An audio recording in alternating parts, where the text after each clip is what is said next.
So in this module, I want to talk a little bit more about the A9 search engine. We've talked about it in several of the other modules, but it's so important that you totally understand a little bit more about it so that you understand exactly how ranking and how the whole process of how Amazon thinks about everything and thinks about you as a seller and thinks about the customer and what they're trying to do.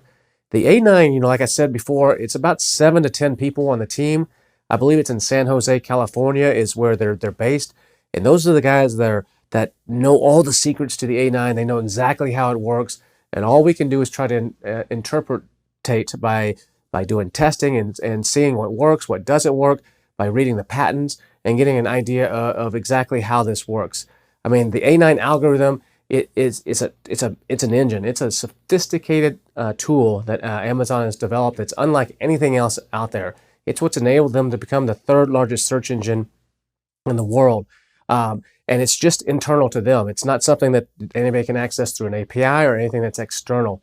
And it's what they use to catalog and categorize the entire Amazon experience and what's going to be displayed and what's the experience for us as a seller and what's the experience for the end user, and so that they can find stuff, what they're looking for as fast as possible. Back in 2012 or 2013 was kind of when this whole selling FBA began.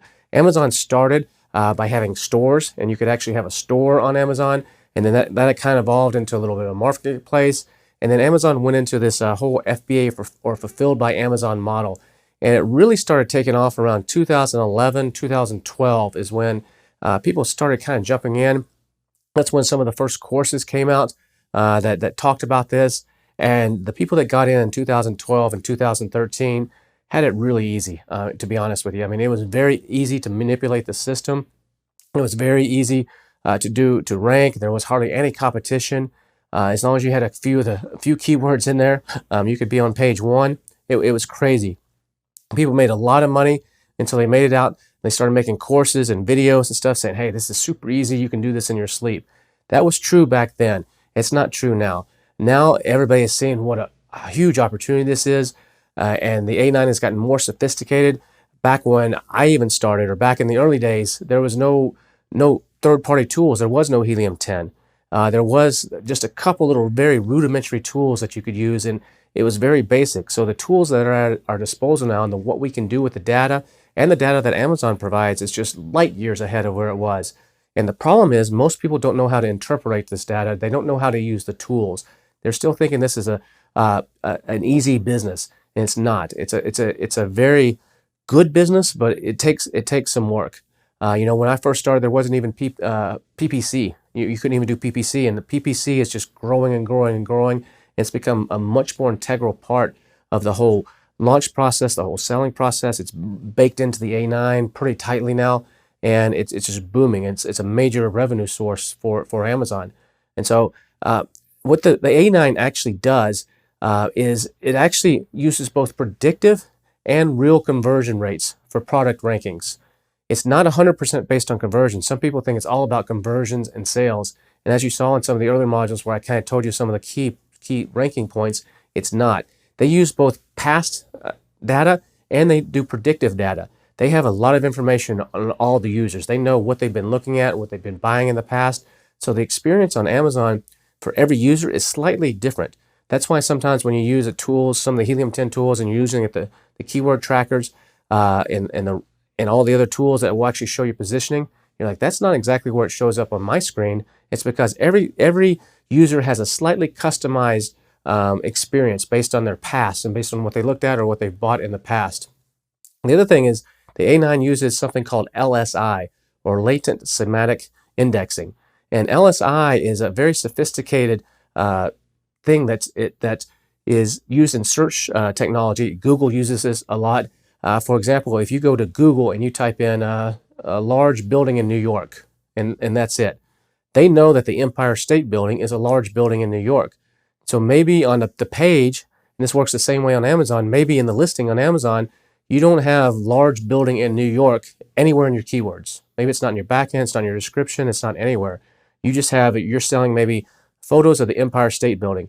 Well, they know when someone types in large building in New York, that means the Empire State Building. That's called LSI. So they pair things together that may not be completely related, but that are somewhat related. using logic. And so you have to understand that the A9 is super sophisticated on that. And there's ways that when you write your listing, you can increase your chance of being discovered by using some of this type of technology. Now, the other thing is relevance is super important. And we've talked about that a lot. You have to be relevant using the right keywords and the right phrases and be in the right category. Because if you're not, the A9 is not going to work in your favor at all. So relevancy is super, super key. And you're going to see in the next week when we start building a listing, how that comes into play and how we do that. You have to stay on top of the way you write your bullet points and your description. They're not super important for conversions necessarily, because a lot of people don't even read the bullet points or the description. They might skim it. If it's a really technical product, they might read everything in there. But it's super important for the A9 search engine and how it juxtapositions and how it indexes you and how it can help you rise in the rankings. So that's something that's super important. Also, how long people stay on a page is important. Amazon measures what they do on the page, the scrolling. It's called a heat map, if you've ever seen one of those, and it kind of shows where the eyes go and where the mouse goes and where people scroll.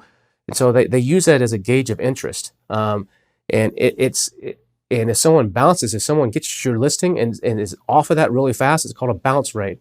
And so if someone hits your listing and 1 second later they leave it, oh, this is not for me, I didn't mean to click that, that can actually hurt you. So you want to have engaging content because in the A9, they do take a look at how long someone stays on a page. Another thing that's really important is the completeness of your listing. I see a lot of people that just fill in the bare minimum stuff, just the basic stuff that's required. But you want to fill in as much of the back-end data fields as you can. And when we start building the listing next week, you're going to see how we do that and what's important there to make sure that you completely fill in. Because if you leave, now you won't always be able to fill in everything because some of it's not relevant to you. But you want to fill in as much as you possibly can because it's going to make a huge difference in how well you do on Amazon. Now, you have to remember something though. Amazon's #1 goal is not to sell your product. They really don't care about your product. They don't care if it's your product, Bradley's product, Tom's product, John's product, Susan's product, Marianne's product. They don't really care. They just want to sell product. Their #1 thing is something called RPC. And that stands for revenue per customer. Everything they do is to maximize revenue per customer. And whatever that takes to do that, whether that's a combination of how much someone spends on PPC versus how much they're going to make when someone buys that, the A9 incorporates all of that data together, and it's super complicated. But RPC basically takes in 4 major criteria. It takes in interest. Is someone interested in the product? Do they look at the page? Do they add it to the cart? They take in conversion. After they do that, how many of them actually end up buying it? They take in relevance. Is this product relevant to what someone is searching for? And then they take in customer satisfaction as the 4th major criteria. That's like basically your reviews, the quality of your reviews, the review rating. Those are the 4 major criteria that's used in RPC. And so you've got to make sure you stay on top of those and you understand exactly how those work. Now, one of the ways you can increase your customer satisfaction, besides putting out a really good product that satisfies a need, is and increase your reviews and perhaps even your review score, is by using email follow-ups. Now, in Helium 10, the follow-up program is a great tool to use for email follow-ups. And what it will do is will automate the whole process. So what you can do is Amazon automatically sends out an email every time you order. They send out an order confirmation, and they usually send out a delivery confirmation. So you don't need to worry about those 2 things in email follow-up. But what you can use email follow-up for is to provide additional service. Now, some people will use email follow-ups and they will send out an email to the customer basically begging for reviews. Or saying things like, if you like the product, please leave us a review or leave us a 5-star review. You don't want to do that. In my opinion, email follow-ups are best for dazzling and wowing, providing extra customer service. Maybe someone just bought your crepe maker and you don't put this anywhere in the listing, but they buy the crepe maker. Amazon sends out the email confirmation, and as soon as the order ships, you use the follow-up program from Helium 10, for example, to send out an email to them that says, "Thanks for buying Kevin's crepe maker. We just want it's on its way to you. We just want to give you this this free PDF guide of how to download. Of how to cook crepes. And there's 10 recipes in here for different kinds of crepes that you can cook." That's wowing and dazzling. That's something that's not expected. And the customer going to go, oh, wow, that's pretty cool. I didn't expect that. And so they're going to have a favorable response already to your product, even before it's arrived. I'm not sending them an email saying, thanks for ordering. We're a small company. Please support us. Please go leave us a review on Amazon. I'm not going to beg. I don't believe in that method. I believe in providing, going over the top and using email follow-up to do that. And so using the Helium 10's follow-up tool, there's some templates in there that are pre-written. You can also create your own. You can attach a PDF. It's a really great method to wow, to dazzle. I don't recommend you send more than 1 or 2 emails. Some people will do like a 4 email sequence. They'll send them out over a period of time. I don't like to do that. Some people will use them actually for a reminder. Say you're selling a beauty product, and the beauty product every 30 days they need to buy another one. So Amazon doesn't really like you marketing and doing promotional messages to the customer, but you could send one out at the beginning, like here's some tips on how to use the makeup. If it's a 3D Fiber Lash Mascara, show them some tips of how they can put this on, and here's different ideas of how you can create different looks or something. And then at the bottom of that, you can say, if you love our product, we love to have feedback. We love to hear what you think about our product. Just click the link below and review the product on Amazon. And that's all you got to do. And a lot more people will do it if you give them value first. Don't beg. Don't tell them your life story, but give them value. And then on this same product, my second email might be 30 days later. And that email might be something like, I hope you've been enjoying the product. We would love to see photos of how you've used it, or something like that. You can post those on Amazon or go to our website. You can't put your website address in the email, but you can do things like that to encourage involvement. And what that also does is it reminds them, oh yeah, I'm almost out. I need to actually go and order some more. So you want to be subtle about it and not over the top and not pushy and not too promotional. Provide value and get people to connect. Remember that ladder of loyalty that we talked about? Start building them up that ladder of loyalty. And that's the best way to use email and follow-ups.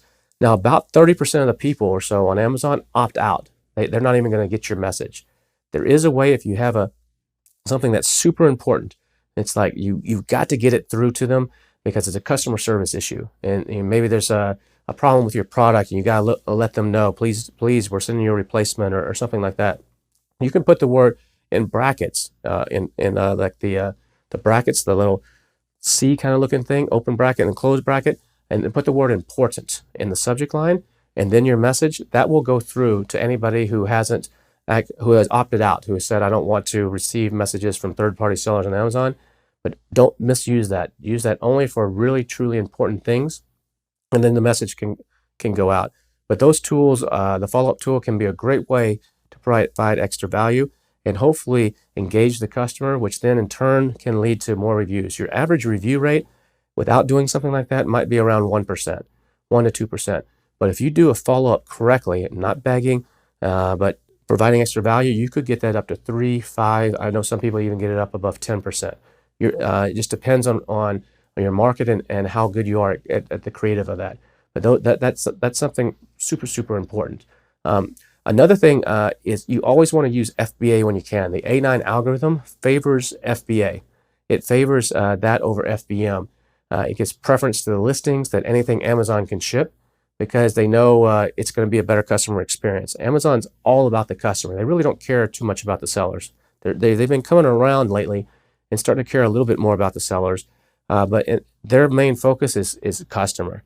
You go over to sell in China on Taobao or Tmall or some of those over there, they care about the seller first. The customer comes last. The seller is the most important thing. And they kiss the butt of all the sellers. Versus Amazon's very customer oriented, and the customer comes first at any cost. The seller doesn't. So anything you can do to enhance the customer experience, the A9 algorithm likes and Amazon likes. Another thing is you got to remember that the categories that you're in is super, super important. I've said this 100 times, but I'm going to say it again. It's super important. If you choose the wrong category, it can really hurt you. Now, most people on Amazon, when you go to Amazon, you can actually search by all of Amazon, or you can actually pull down the little pull down and actually search within a category. The vast majority of people, probably 90% plus, search on the general search. They don't actually search within a category. So they search off the general search bar. And so, but your category can make a huge difference for your relevance and for a number of factors on ranking on Amazon. that's super critical. Also remember that Amazon, it's very cyclical. The more sales you make on Amazon, the higher ranking you're going to have. That's basically, and it just the higher ranking you have, the more sales you're going to make. It's like a big circle. So you want to try to generate that velocity, like I talked about in one of the last module, and generate those sales, because that's it's so crucial to selling on Amazon.